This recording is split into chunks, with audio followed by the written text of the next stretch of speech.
नमस्कार. दीपा रेसिपीज या यूट्यूब चॅनलमध्ये सर्वांचे खूप खूप स्वागत आहे.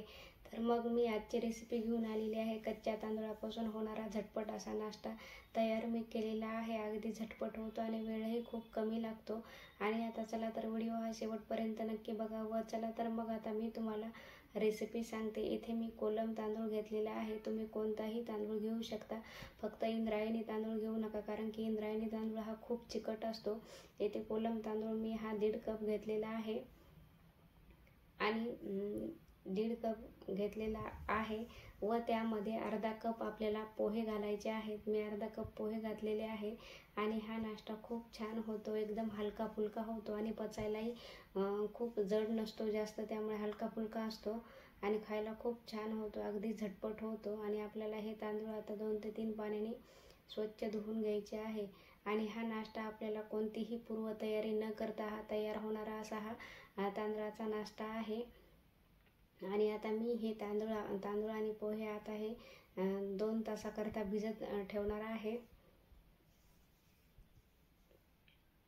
आणि आता 2 तास झालेले आहेत आणि आपले तांदूळ छान फुलून आलेले आहेत. आता आपल्याला आता या मिक्सरला छान असं बारीक वाटण करून घ्यायचं आहे. जसं आपण डोश्याच्या पिठाचा घेतो का, तसंच बारीक स्मूथ ही याची पेस्ट करून घ्यायची आहे. म्हणजे आपला हा नाश्ता खूप छान तयार होतो. जर तुम्हाला याचं नाव माहीत असेल तर तुम्ही नाव नक्की सांगा. मी तर नाव याचं इडली ढोकळा असं ठेवलेलं आहे. हा जवळजवळ ढोकळ्यासारखंच असतं. आता तुम्ही बघू शकता. आता मी मिक्सरला हे छान फिरून घेतलेलं आहे. किती छान बारीक स्मूथ अशी पीठ तयार झालेलं आहे.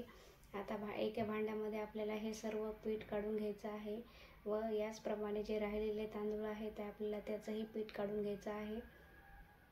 आणि अगदी झटपट होतो, वेळ खूप कमी लागतो. सकाळच्या वेळेत मुलांना नाश्त्याला तुम्ही हे नक्की देऊ शकता. आता आपल्या अशा प्रकारे सर्व पीठ तयार झालेलं आहे व 5 ते 10 मिनिट हे सारखं आपल्याला एक ढवळत राहायचं आहे व त्यामध्ये चवीनुसार मीठ घाला.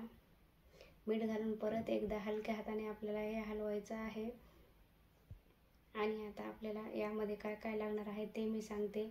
एक छोटं मिक्सरचं भांडं घ्या व त्यामध्ये 4 ते 5 लसूण पाकळ्या, आलं व 2 हिरवी मिरची घाला आणि बारीक कोथिंबीर घाला. कोणी कोणी फोडणीमध्ये पण घालतं हिरवी मिरची. मी यामध्ये मला छान बारीक याचं वाटण करून घ्यायचं आहे म्हणून मी मिक्सरमधून छान बारीक काढणार आहे. त्यामध्ये 2 चमचे आपल्याला हे तांदळाचं पीठ काढलेलं होतं का ते काढणार आहोत आपण. म्हणजे आपल्या हिरवी मिरची, लसूण हे खूप छान याची पेस्ट तयार होईल, एकदम बारीक स्मूथ तयार होईल. तुम्ही बघू शकता आपली ही छान पेस्ट तयार झालेली आहे लसूण मिरचीची. आता आपल्याला ह्या मिश्रणामध्ये ही सर्व घालायची आहे आणि मिश्रण हे जास्त पातळही करायचं नाही आणि जास्त घट्टही करायचं नाही, एकदम मध्यम ठेवायचं आहे. आणि आता हे मिश्रण हे सर्व एकजीव करायचं आहे. आणि हे मिरची, लसूण असं बारीक केल्यामुळे ह्या नाश्त्याला एकदम टेस्ट छान येते.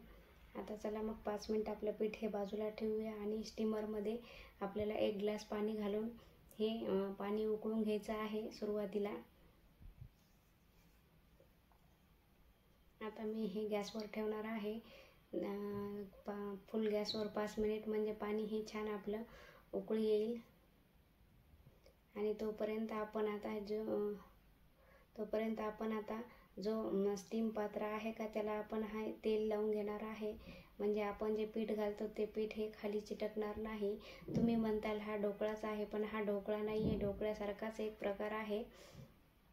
आणि आता हे तेल हाताच्या मदतीने हे सगळीकडं पसरवायचं आहे. माझ्याकडं त्याचा ब्रश नाही आहे, मी हातानेच हे करते किंवा चमच्यानेही करते.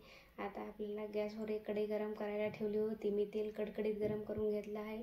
त्यामध्ये मी मोहरी घालत आहे. जर तुम्हाला हिरवी मिरची अजून परत घालायची असेल तर तुम्ही तीही घालू शकतो. मी सुरुवातीला घातली आहे त्यामुळे मी यामध्ये नाही घातली.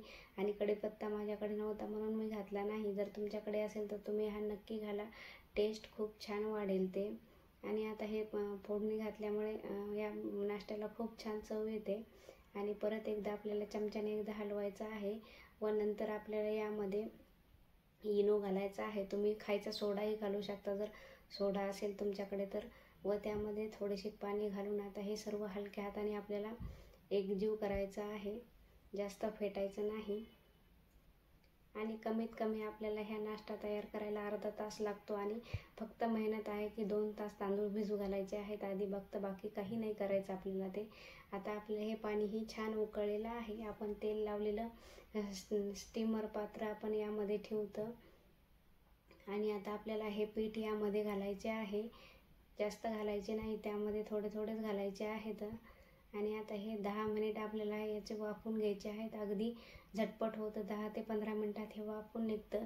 आता चाकूच्या मदतीने तुम्ही बघायचं हे वाफले का नाही तर, आणि हे पटकन होतं. आता हे छान असे वाफून झालेले आहेत. आता हे 5 मिनिट मी बाहेर ठेवणार आहे थंड व्हायला. मग थंड झाल्यावर मग आपल्याला याचे छान असे बारीक कट तुम्ही बघू शकता सगळीकडून कडी ही आपोआप निघालेल्या आहेत याच्या.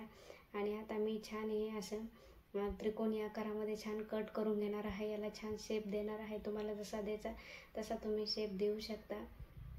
जर तुम्हाला ढोकळ्यासारखा द्यायचा असेल तर तुम्ही ढोकळ्यासारखाही देऊ शकता. फक्त एवढाच फरक आहे की यावर मी वरतून फोडणी घातलेली नाही, मी सुरुवातीलाच पिठामध्ये घातलेली आहे. तुम्ही बघू शकता किती मऊसूत व लुसलुशीत झालेला आहे आणि छान फुला पण आहे. आता मी खायला देणार आहे. मी इडलीची चटणी केली होती. जर तुम्हाला याची रेसिपी पाहिजे असेल तर मी या व्हिडिओच्या डिस्क्रिप्शन बॉक्समध्ये लिंक दिलेली आहे, तुम्ही जाऊन बघू शकता आणि तुम्ही सॉसबरोबरही खाऊ शकता हा नाश्ता.